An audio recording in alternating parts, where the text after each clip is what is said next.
Hey guys, it's your boy Nas. I'm going to be talking to you guys about Arrow and the episode 10 of season 3. Now this episode is going to be released on January 21st, this year obviously. Now I am so psyched to see this episode because a bunch of stuff will be clarified and a bunch of stuff will be shown, especially because we won't be seeing Oliver as the main character since his death. Now I really like how they took the risk of killing off the main character, at least for the next few episodes or till at least the end of the season. Now this gives them the time to improve on characters there besides Oliver. This video will contain lots and lots of spoilers, so if you guys haven't seen the previous episodes, this is your warning. Now a little recap from last episode. Oliver tells Ra's al Ghul that he killed Sarah in order to protect his sister. He also challenges him to a duel. He has to climb up this freaking tall mountain. After he gets to the top, he fights topless with swords, which isn't even his primary weapon, against the topless Ra's. Now the thing that's been bothering me since last episode is, why the hell did Oliver fight with swords? That's not what he's proficient with. That's like giving a gun to a person who can't use guns. What the hell? Oliver gets beat, Ra's treats him like a kid, even taking his sword, and defeats him.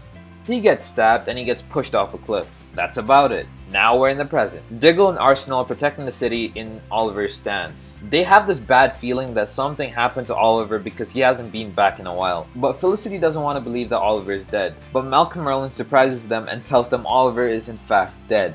How did he find out? Well, I'll talk about that later on in this video. So make sure to stick around. It also seems like Thea knows that something is wrong with Oliver's disappearance. Maybe she'll finally connect that Oliver is in fact Arrow. So when she figures out that there's something wrong with Oliver's disappearance, she asks Malcolm Merlyn for a favor. Now, what this favor is, I'm not pretty sure, but it might be connected to the Arrow, since we probably won't be seeing Oliver for the next 3 or 4 episodes, or at least till the episode titled The Return. Now, in this episode, Laurel Lance finally takes on the mantle of Black Canary. Now, this doesn't mean that she's recognized as the Black Canary. She's nowhere near Sarah's level. Sarah trained and learned from the League of Assassins. Laurel, on the other hand, learned from Ted Grant. Now, the training Laurel goes through will be completely different from what Sarah went through. So Laurel has lots and lots to improve on. So we probably won't be seeing her become Black Canary until later on, just as Oliver Queen still has not become Green Arrow.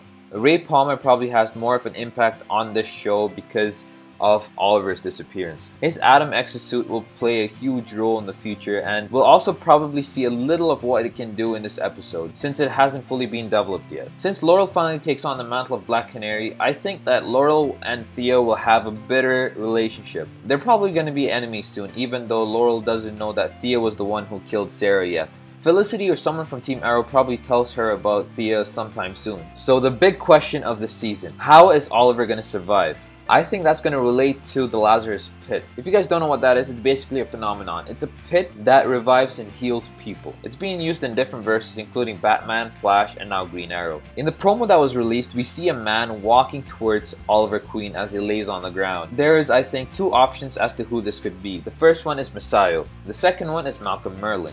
It could be Messiah, but I don't think it is because it's going to put him in a position where he's betraying the League and that would basically kill him. But with Malcolm Merlyn not being part of the League anymore, he has the right, or he could basically save Oliver after putting him through this hell. Also, there was an interview that was held a while back and John Barrowman actually says that he was on the mountain along with these guys. This basically hints at him being the guy who saves Oliver.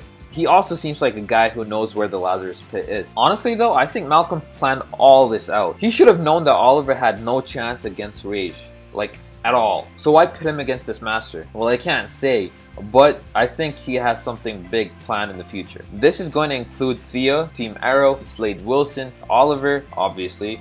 This is going to include Ra's, so I can't wait to see where this is going. But if this is the case, why did Malcolm Merlyn tell Team Arrow that Oliver is dead? Well, I think that this is because when someone's put into the Lazarus Pit, when they come out, they're a little insane, or maybe a lot more than a little. So I think Oliver isn't going to remember who he is, or what he did, or what he does for a living, and he becomes this bad version of himself. So I think Season 4, and maybe even the later part of Season 3, will focus on him regaining his memories and regaining his feelings that he once had. So that's it for this video. Basically, any thoughts you had regarding this video or this episode, just comment them below and I'll read it. If you guys like this video, please give it a big thumbs up. Hit the subscribe button for more videos like this that will be coming your way. And thanks for watching.